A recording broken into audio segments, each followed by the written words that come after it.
प्यार से कहना धनंकार जी। सांगली के इस परांगण में सभी एकत्रित हुए आज सत्संग के लिए। और ये जगह का नाम जैसे ही दासी ने सुना सांगली, तो ऐसा लगा संगली कि कैसे इस परमात्मा का संग हर किसी ने किया हुआ है और हर कोई जिसने भी इस ब्रह्म ज्ञान से, इस निराकार दातार जिस नाम से भी हम संबोधित करना चाहें, एक ही सच है, एक ही परमात्मा है और पूरी कायनात इसी की बनाई ये रचना। और कैसे ये कादर अपनी कुदरत में छिपा हुआ है, हर चीज़ में, हर जर्रे जर्रे, पत्ते पत्ते में मौजूद है। जिस तरह अगर हम कोई पेंटिंग देखते हैं तो पूरे कैनवस में वो पानी, वो पेंट हर जगह ही मौजूद होता है। तो चाहे आकार कुछ भी निकल गया हो है, तो वो रंग अलग दिखने वाले चाहे, पर वो जो मेन उसका पेंट का बेस है वो हर जगह सेम है। तो ऐसे ही इस परमात्मा ने जहाँ पूरे संसार में, पूरे ब्रह्मांड में अलग अलग चीज़ों की रचना की, वहीं इंसानों में भी चाहे शक्ल, आकार, कल्चर, बोली, भाषा, खाना पीना, एक अलग अलग तरह का इंसानों का ये नज़र आता है, पर अंदर सभी के ये विराजित एक ही परमात्मा है।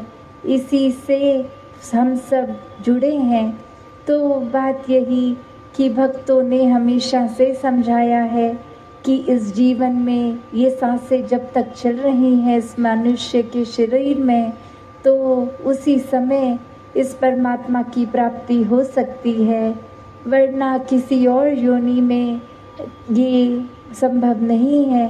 ये मनुष्य की योनि ही इसलिए मिली है कि हम परमात्मा को देख सकें, हर समय देख सकें और फिर भक्तिमय जीवन जीते हुए अपने दुनियावी कर्तव्यों का पालन करें। भक्ति का मतलब हरगिज़ ये नहीं है कि इस परमात्मा ने जो रिश्ते नाते दिए हैं, एक हमें रिस्पॉन्सिबिलिटी, काम काज दिया है, उससे मुंह फेर लेना है। नहीं, परमात्मा ने इस दुनिया में रहकर अपनी भी बेहतरी करने के लिए, औरों की सेवा करने के लिए इंसान को बनाया है। तो कैसे एक ब्रह्म ज्ञान की जब बात आती है, तो वही जैसे भक्त हमेशा कहते हैं कि एक अगर कोई चीज़ को किसी को हमने डिस्क्राइब करना हो, जैसे बोलते हैं कि एक चीनी, और जब तक किसी ने वो मुंह में ना डाली तब तक उसको वो पता नहीं, अगर पहली बार ले रहे हैं, कि वो स्वाद कैसा है। चाहे शब्दों में कितना भी समझा लें, वो पूरा एहसास तो जीभ पे लग के ही होता है। और ऐसे ही अगर ब्रह्म ज्ञान प्राप्त कर लिया है या आगे अभी जिज्ञासु अवस्था है, अभी अपनी आत्मा को परमात्मा से मिलाने का सोच ही रहे हैं, तो दोनों ही केस में एक ये बात वैसी कि हमने ये तो अगर नाम ले लिया जाए कि भोजन खाने से पेट भरता है, पर सिर्फ वो नाम तक ही बात ना रहे, वो वाक्य ही भोजन को अपने मुख में डालना होता है पेट भरने के लिए। तो अगर ये पता है एक भोजन परोसा गया है, टेबल पे पड़ा है, ये हमने जान लिया और वो भोजन स्वीकार ना किया, तो भूखे पेट ही रह जाएंगे। उसी तरह इस परमात्मा का नाम तो ले लिया, पर इसको जाना नहीं, इसका एहसास नहीं किया, तो फिर ये जीवन व्यर्थ ही बीत गया। कैसे जीवन में हर किसी के एक, जब से जितना ज़्यादा इस परमात्मा के करीबी हम हो जाते हैं, ये एहसास लेकर और फिर जीवन में इसी एहसास के साथ पल पल रहते हैं, तो ये भक्ति भी हर समय की होती चली जाती है। स्वभाव भी संत प्रवृत्ति वालों का एक शांत, एक प्यार वाला, एक सहनशील, विशाल दिल, अपनत्व का भाव, ऐसे अनेकों गुणों से जिसको मानवीय गुण बोलते हैं, युक्त हो जाते हैं। ये कोई सिखाने की ज़रूरत नहीं पड़ती, ये खुद ब खुद जैसे एक पानी का संग कर लेते हैं तो प्यास बुझ जाती है, वैसे ही एक अगर ब्रह्म ज्ञान लेकर इस परमात्मा को देख लेते हैं तो जीवन भर ये एहसास चलता है। फिर चाहे हम सो रहे हों, उठ रहे हों, ड्राइव कर रहे हों, कार्य कोई अन्य कर रहे हों, ये मन में बसा परमात्मा हमें अंदर से इतना शांत कर देता है, क्योंकि ये परमात्मा स्थिर है, हर जगह है, हमेशा से था, हमेशा रहेगा। और एक संसार में जन्म लेके मनुष्य अगर अपने मन को अस्थिर माया रूप वस्तुओं से, रिश्ते नातों से जोड़ लेता है, तो कहीं ना कहीं जो शरीर कोई रिश्तेदार बन के आए हैं, उन्होंने एक ना एक दिन जाना है। और ऐसे ही कोई अगर आज गाड़ी है, कल वो पुरानी हो जाएगी। हर तरह ये माया का रूप बदलता रहता है। तो अगर मन को सिर्फ और सिर्फ इन अस्थिर चीज़ों से जोड़ लिया तो मन को स्थिरता नहीं मिल पाएगी। मन को स्थिरता तो सिर्फ इस स्थिर परमात्मा से ही जुड़ के मिलेगी। तो जिन्होंने अपना जीवन स्थिर कर लिया अंदर से बाहर तक, वो ही एक भक्त होते हैं। अपने जीवन को फिर महकदार वो खुद कर लेते हैं, किसी को कहना नहीं पड़ता कि ये भक्त हैं। उनके आचरण में ही वो झलक जाता है कि वो प्रभु प्रेमी हैं। तो ऐसे ही अगर हमारे जीवन में कुछ ना कुछ कारण से हम अगर परमात्मा को भूल रहे हैं और वहीं हम जगह दे रहे हैं विकारों को हमारे अंदर आने के लिए, एक स्वभाव सबसे पहले चिड़चिड़ा भी हो जाएगा। एक हम अपने फ़ायदे की ही बस सोच रखकर दूसरे को दबाने में भी, अपने आप को श्रेष्ठ बनाने में ही एक समय निकाल देंगे। एक अन्य जितने भी बुराइयां वो जीवन में आती जाएंगी जब इस परमात्मा को भुला दिया जाता है। तो ऐसे ही एक कहानी कि हम अपने जीवन में किस प्रकार सोचते तो हैं कि हम अभिमानी नहीं हैं, हम में अहंकार नहीं है, पर हमारे छोटे छोटे वो एक्शंस एक बॉडी लैंग्वेज तक में झलक जाता है कि हमारे मन में क्या चल रहा है, कैसी सोच चल रही है। तो इस कहानी में एक शिष्य जाता है। अब वो पहले तो अपने गुरु के पास पूरी जीवन उनकी सेवा करता और फिर एक शहर में जाकर बहुत धन दौलत कमा के बहुत नामदार इंसान बन जाता। उसको पूरी दुनिया एक सेलिब्रिटी की तरह पहचानने लग जाती।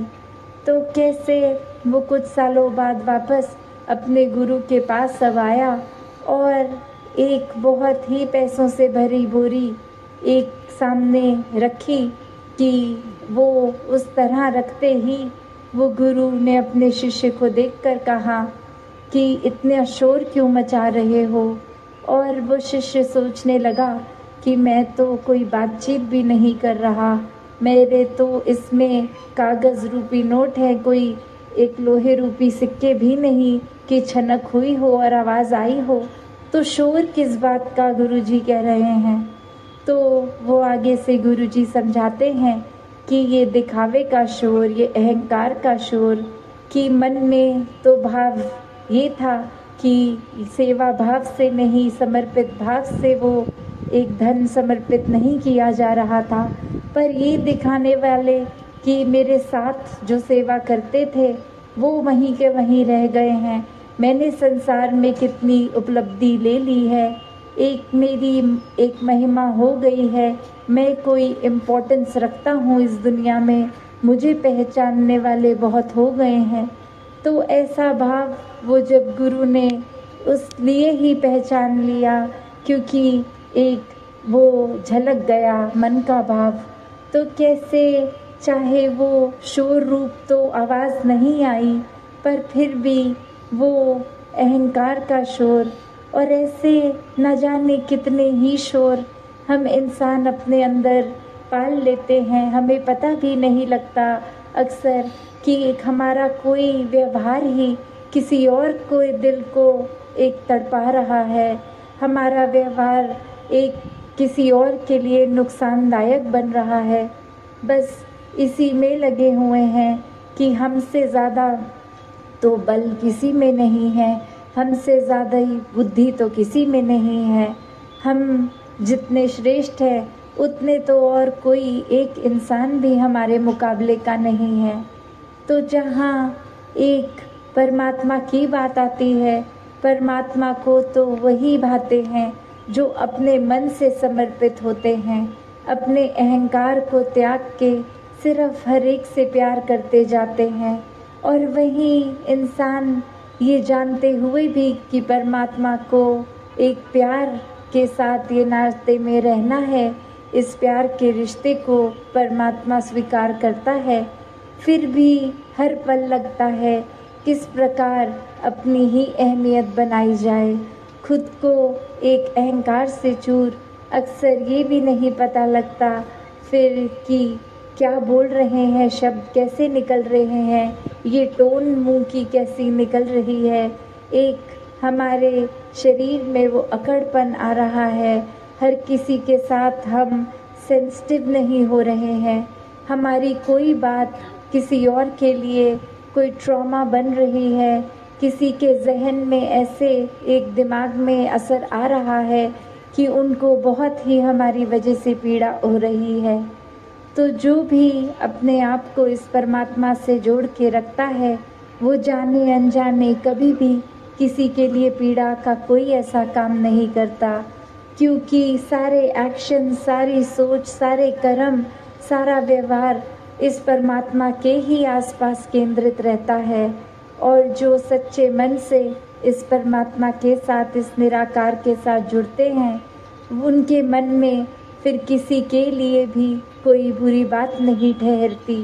वो एक मन उनके ऐसे एक चिकने पात्र की तरह, जैसे कुछ डाला और वो फिसल गई चीज़ वहाँ से, उसी प्रकार उनके मन में सिर्फ और सिर्फ प्यार, आदर, सत्कार, नम्रता, विशालता ऐसे गुण रहते हैं। और नफरत, अहंकार इत्यादि ऐसे गुण मन में एक अगर आसपास कोई ऐसा माहौल भी हो या कान में कोई ऐसी बात, किसी की निंदा भी घुस गई तो भी वो दिल से निकल जाती है। तो एक बात वही कि जितना ज़्यादा हम इस परमात्मा को हर समय के लिए देखेंगे उतना ज़्यादा इसी कई एहसास में सुमिरन रूप चलेगा। इस परमात्मा की बनाई हुई सृष्टि के एक लिए संवारने के लिए, किसी के लिए अपने मन को समर्पित रखेंगे, सेवा भाव जितना आएगा और अपनी सोच विचारों को एक सेल्फ एनालाइज करते हुए भी और सत्संग में आकर भक्तों की वाणी के साथ भी देखेंगे कि आज ऐसे सत्संग में क्या वचन आए कि हमारे जीवन को जो चेंज कर सकते हैं, हमारे अंदर एक पॉजिटिव बदलाव आ सकता है। तो बात वही कि संतों ने तो इस परमात्मा का ही गुण गाना है। जितना ज़्यादा संतमति वालों के साथ रहेंगे उतना जीवन हमारा सुनहरा होता जाएगा, उतने विकार हमारे अंदर से चले जाएंगे और मन में ये परमात्मा ही ठहरेगा। तो कैसे अपने जीवन में जहाँ हमारी कोशिश जितनी ज़्यादा इस निराकार दातार परमात्मा से जुड़कर रहने की होगी, और वो भी कोई कल्पना से नहीं जुड़ना कि परमात्मा तो ऊपर आसमानों में है या कोई और जगह पे केंद्रित है। जब इस परमात्मा को साक्षात देख लेते हैं, जो कि हर धर्म ग्रंथ कहता है ये जीते जी देखा जा सकता है, ब्रह्म ज्ञान द्वारा देखा जा सकता है, और जितना हर समय इसके एहसास में रहेंगे विपरीत दिशा में ये बुद्धि नहीं जाएगी, कर्म एकदम एक अच्छी रास्ते पे ही रहेंगे। जितना ज़्यादा हम इस रूहान परमात्मा से जुड़ेंगे, उतना ज़्यादा ही वाकई ही एक असली इंसान बनेंगे। तो ऐसा ही जीवन हर एक ने अपनाना है, ऐसा ही जीवन जीने के लिए इस संसार में आए हैं। एक रूप भी संसार का भक्तों के लिए हमेशा एक परोपकारी हृदय वाले होते हैं भक्त, तो वो निखार की ओर ही जाता है। फिर एक इस जीवन में आए हैं, जिस तरह धरती उस समय थी, तो पूरी कोशिश होती है कि अपने जीवन द्वारा, एक सेवा द्वारा फिर इस धरती को जब छोड़ कर जाएं, तो जब आए थे उससे ज़्यादा सुंदर छोड़ के जाएं, कर्मों द्वारा, व्यवहार द्वारा भी। बाकी एक पूरी एक एनवायरनमेंट के लिए भी, फिर वो चाहे स्वच्छता की बात होती है, वो चाहे फिर एक जल हो या पर्यावरण के लिए वृक्ष इत्यादि लगाने, इंसानों में ये रक्त का दान देकर ऐसे अनगिनत सेवा रूप किसी के लिए जो बिना किसी स्वार्थ के की जाए, सेल्फलेस सर्विस की बात, तो ऐसा ही जीवन फिर संतों का बनता है। वो आध्यात्मिक रूप से भी जहाँ इस परमात्मा से जुड़ते हैं, वहीं एक सामाजिक भी दृष्टि स्वयं ही बन जाती है। जितना प्यार इस परमात्मा से, उतना ही प्यार फिर इस परमात्मा की बनाई हर चीज़ से हो जाता है। ऐसा जीवन ही एक मुबारक पात्र जीवन है।